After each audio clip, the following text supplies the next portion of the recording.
Esteja convosco. Ele está no meio de nós. Proclamação do Evangelho de Jesus Cristo segundo Lucas. Glória a vós, Senhor. Naquele tempo, disse Jesus a seus discípulos: que vossos rins estejam cingidos e as lâmpadas acesas. Sede como homens que estão esperando seu Senhor voltar de uma festa de casamento, para lhe abrirem imediatamente a porta logo que ele chegar e bater. Felizes os empregados, que o Senhor encontrar acordados quando chegar. Em verdade vos digo, ele mesmo vai cingir-se, fazê-los sentar-se à mesa e passando os servirá. E caso ele chegue à meia-noite ou às 3 da madrugada, felizes serão se assim os encontrar. Palavra da salvação. Glória a vós, Senhor. Que pelas palavras do Santo Evangelho sejam perdoados os nossos pecados. Amém. Amém. Caríssimos irmãos e irmãs que nos acompanham, mais uma vez uma saudação especial a cada um de vocês que abre a porta do seu coração para rezar nesta manhã, unido a esta Basílica Santuário. Um agradecimento especialíssimo a todos que apoiam a campanha dos devotos, que apostam no serviço de evangelização da nossa arquidiocese. Tantas famílias são sustentadas trabalhando neste santuário e em outras frentes de evangelização pela sua generosidade. O nosso muito obrigado. Que Deus lhes recompense a todos em graças. Nós lemos na primeira leitura de hoje a carta de São Paulo aos Romanos. Paulo escreve inúmeras cartas que foram legadas para nós como um patrimônio no Novo Testamento. O esforço do apóstolo, quando escreve cada uma das cartas, as comunidades por onde ele passou ou as comunidades onde ele iria passar, é o de instruir teologicamente e de aprofundar o sentido da salvação alcançada em Jesus Cristo. O apóstolo Paulo tem esse esforço de fazer com a sua reflexão, com o seu exemplo apostólico, com a sua palavra, com a sua pregação, entender com mais profundidade o que significou a revelação trazida em Jesus Cristo. A ideia é assim: quando Cristo se revela e vem a este mundo, o livro da revelação, o livro que é a palavra de Deus, o livro que contém toda a nossa salvação é entregue à humanidade. Cabe aos apóstolos, e Paulo enxerga a sua grande missão neste aspecto, ir abrindo este livro, de modo que cada página seja entendida, seja aprofundada. Este é o esforço do apóstolo, com a sua palavra, com a sua pregação, com o seu testamento, fazer com que todos aqueles e aquelas a quem ele se dirige possam colher com mais profundidade o significado da salvação trazida em Jesus Cristo.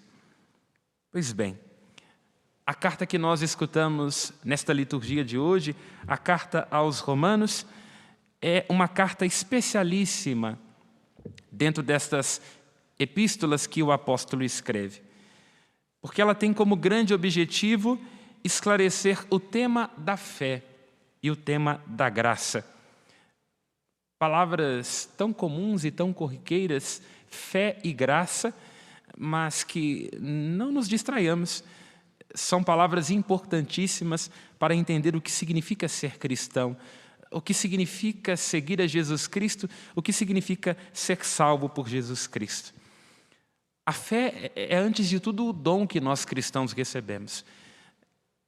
Pensemos nós nas nossas casas. Nós plantamos uma semente na terra e esperamos que ela germine. Esta semente pode ser de uma flor, esta semente pode ser de uma planta para alimentar-nos, e ali daquela pequena unidade de vida desabrocha a planta inteira. Assim a fé em nós. Todos nós que fomos batizados em nome do Pai, do Filho e do Espírito Santo, tivemos plantada na nossa alma uma semente, a semente da eternidade, que deve florescer durante toda a nossa vida, com o nosso testemunho cristão, e que se desabrochará com uma grande árvore quando nós nos encontrarmos diante de Deus. E a graça significa este amor incondicional, esta salvação este banho de santidade que nos foi alcançado em Jesus Cristo. Deus que nos amou de graça, que veio em direção a nós e que restaurou a fraqueza da nossa natureza. Na carta aos Romanos, então, Paulo situa a fé, esta semente da eternidade, a graça, este banho de amor incondicional que Deus nos deu e que nos lavou, que é ali manifesto no dia do nosso batismo, estas duas palavras, fé e graça, em oposição à lei. Paulo tem este grande esforço de fazer os judeus daquele tempo entender, de fazer os cristãos daquele tempo entender que a fé e a graça superabundaram e alcançaram aquilo que a lei não poderia alcançar. A fé, afirma o apóstolo Paulo, o dom da graça acolhido mediante o crer em Jesus Cristo é o que nos torna justificados. Essa justiça significa poder estar com Deus. Essa justiça significa ter pago o débito do pecado que pesava sobre os nossos ombros. Cristo paga com o seu sangue, com a sua redenção, a dívida que nos impedia de estar junto de Deus. Este conceito de justificação que o apóstolo Paulo tece sobretudo na carta aos Romanos, nos quer ajudar a entender aquilo que diz os sinóticos.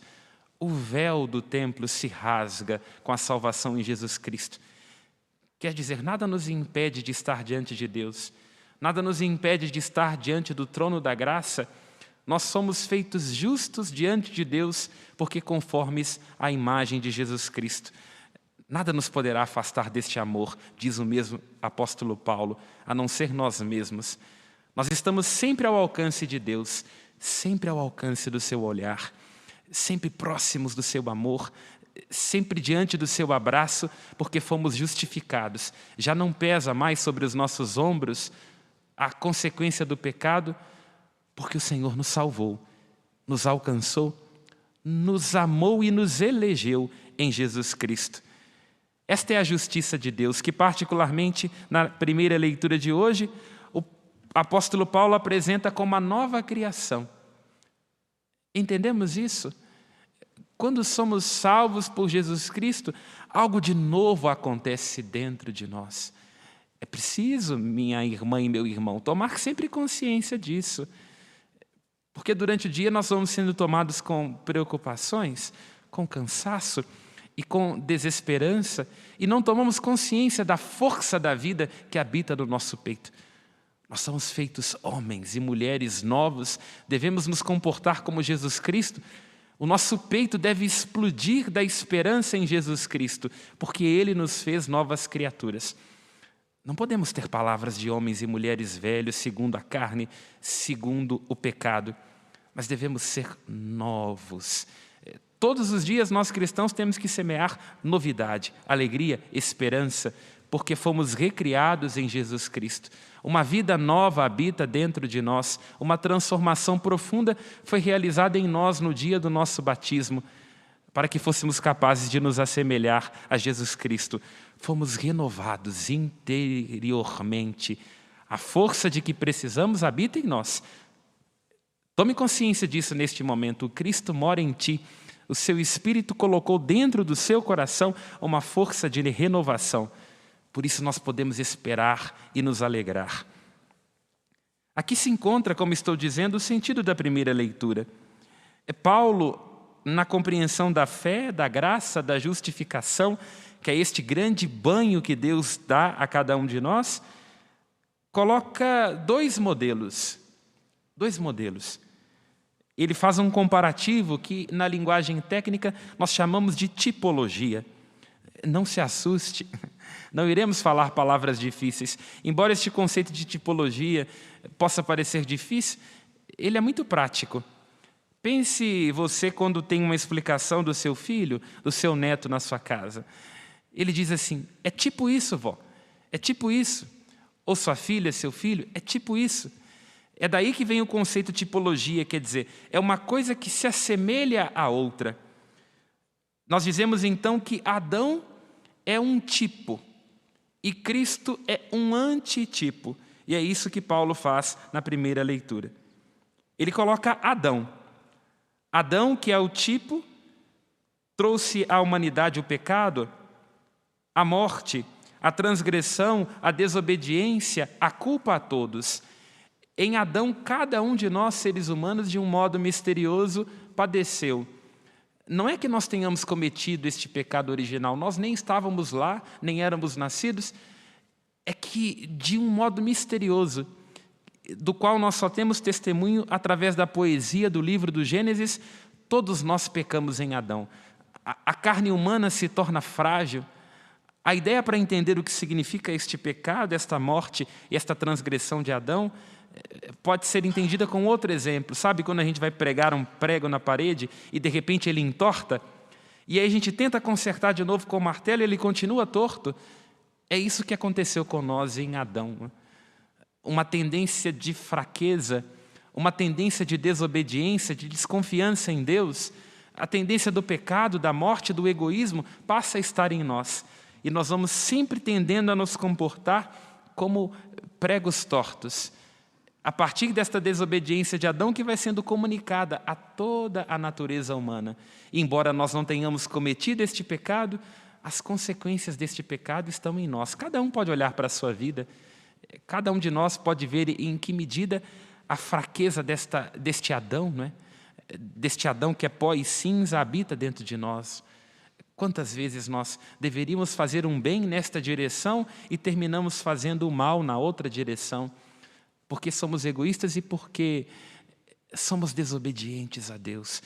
Do Senhor que nos fala no íntimo do nosso coração, que quer nos seduzir à sua vontade e nós fechamos os nossos ouvidos. Pois bem, em oposição a este modelo de Adão, da sua transgressão, do seu pecado, da sua desobediência, o apóstolo Paulo, na carta aos Romanos, coloca Cristo. Cristo, com a sua justificação, traz a vida. Cristo cumpre a vontade do Pai com prazer, como escutamos no Salmo. Cristo é obediente. Cristo faz o caminho inverso. Adão quis encher-se de si com sua soberba.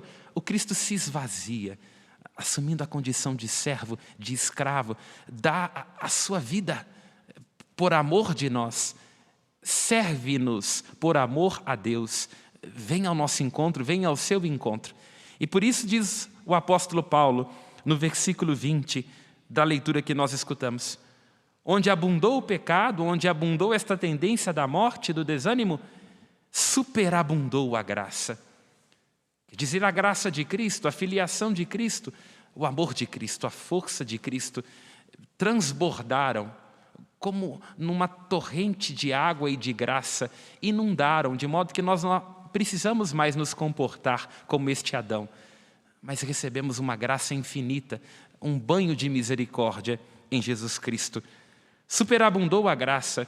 Se nós tendíamos só ao pecado, à morte, à fragilidade em Adão, em Cristo nós tendemos aquilo que é bom, a salvação. Em Cristo nós estamos voltados para Deus, em Cristo nós podemos cumprir com prazer, com alegria, a vontade do nosso Deus, que não é uma vontade que nos oprime. Deus não realiza violência sobre nós, é uma vontade que nos salva. Cada um de nós, todos os dias, deve ter alegria por cumprir a vontade de Deus. Isso começa nas coisas simples, no nosso trabalho, aí cuidando dos seus filhos, dos seus netos, no seu esforço diário, no seu cansaço. Está se cumprindo com prazer, com alegria, a vontade de Deus.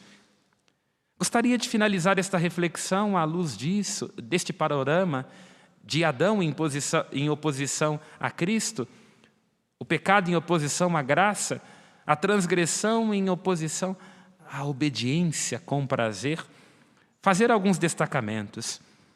O primeiro, o esforço do apóstolo Paulo é de nos ajudar a entender ao povo daquele tempo que a lei pode nos colocar numa estrutura de desespero. Porque às vezes a gente tem uma ideia severa de Deus, né? Como alguém que quer fazer a gente cumprir alguma coisa, alguém que coloca um peso sobre os nossos ombros, né? E isso um pouco estava ali por detrás desta fixação, diz o apóstolo Paulo, com relação à lei. Porque a lei não é capaz de salvar, a graça salva. A graça salva com amor, com misericórdia. A lei serve para apontar o erro e para punir. Tem sim a sua finalidade. A lei é uma baliza, mas a lei não traz ao coração o bálsamo que salva e cura.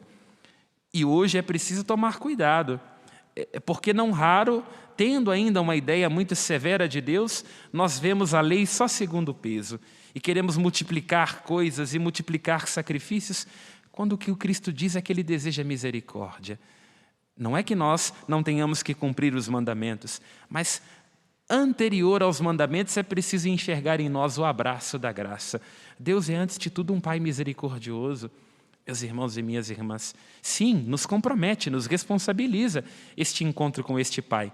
Mas, sobretudo, o ponto de partida deve ser a sua graça, porque senão nós nos desesperamos, tentando cumprir, fazer, quando já nos foi dada de graça e pela graça a nossa salvação.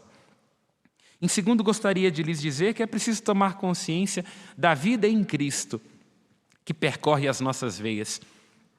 É preciso tomar consciência que o Cristo habita em nós, que mora em nós, que a sua graça nos precede, que nos acompanha, porque senão o cansaço nos faz desanimar. Nestes tempos tão difíceis, é preciso tomar consciência da força de Cristo que habita dentro de nós. O Cristo vive aí dentro de você. O Cristo está aí dentro de você, trabalhando, sofrendo, se entregando. A vida divina percorre as nossas veias. E o terceiro ponto é confiança na graça de Deus. Confiança de que é Deus quem nos acompanha e de que é Deus quem nos sustenta e que nós, pelas nossas forças, desanimamos, perecemos. Mas podemos contar com esta grande força. Durante todo o dia, recorde-se disso. Peça a graça do Senhor. Senhor, vinde em auxílio de minha fraqueza. Lembre-se de Nossa Senhora da Piedade, do seu colo de mãe que te ampara como amparou o seu filho. Ela que sabe o que agrada a Deus, ela que cumpriu a vontade de Deus, ela que abriu-se como ninguém à graça para que ela te ajude a perseverar, a firmar os seus passos, fazendo com prazer a vontade de Deus. É isto que desejo para o seu coração neste dia, invocando bênçãos deste santuário basílica, território sagrado, sobre a sua vida, sobre o seu trabalho. Que a graça de Deus, pela intercessão de Nossa Senhora da Piedade, te preceda, te acompanhe e te sustente. Louvado seja nosso Senhor Jesus Cristo. Para sempre seja louvado. Façamos as nossas preces.